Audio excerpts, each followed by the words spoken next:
কিছু গুছিয়ে নিয়েছি, বানাবো হচ্ছে চিকেন আর মাটন রাইস। দেখো চিকেনটা দিয়ে আর কড়াইশুঁটি দিয়ে একটা রাইস বানাবো, ভাবলাম তোমাদের সাথে শেয়ার করি রেসিপিটা, আশা করছি তোমাদের খুব ভালো লাগবে। তো দেখো সব কিছু রেডি করে নিয়েছি, চিকেনটাকে একটু মেখে নেবো, তার জন্য দেবো কিছুটা টক দই নিয়েছি, সেটা মেখে নেবো। টক দইয়ের সাথে দেবো কিছুটা গোলমরিচের গুঁড়ো, নুন, স্বাদ মতো নুন দিয়ে দিলাম, আর দেবো একটু লঙ্কার গুঁড়ো, মেখে নেবো। চালটা আমি আধ ঘন্টার জন্য ভিজিয়ে রেখেছিলাম, এবার জলটাকে ঝরিয়ে নেব। পুরো রান্নাটা আমি প্রেশার কুকারে করব।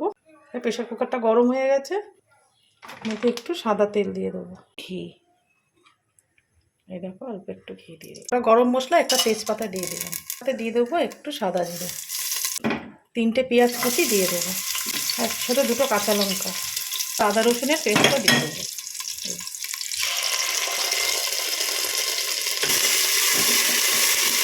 দেখো পেঁয়াজ আদা রসুনটা ভাজা ভাজা হয়ে গেছে, এবার 1 বাটি টমেটো দিয়ে দিলাম, একই সাথে কড়াইশুঁটিটা দিয়ে দেবো।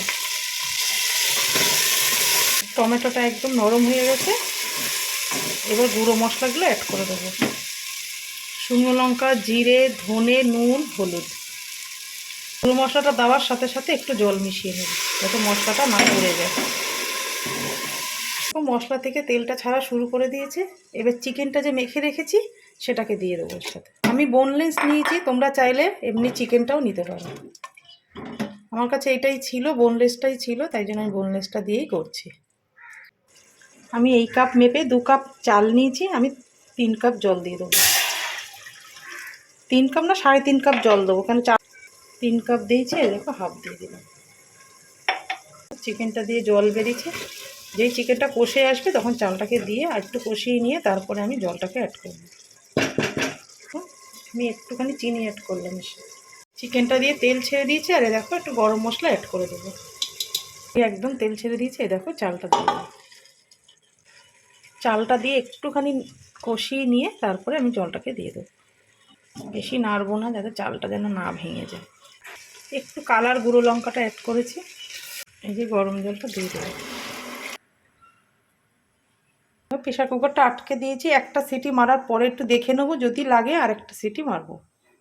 দেখো একটা সিটি মেরেছে, নামিয়ে নিয়েছি, ওপর থেকে কিছু ধনেপাতা দিয়ে দেবো। দেখো চালগুলো একদম ভাঙিনি।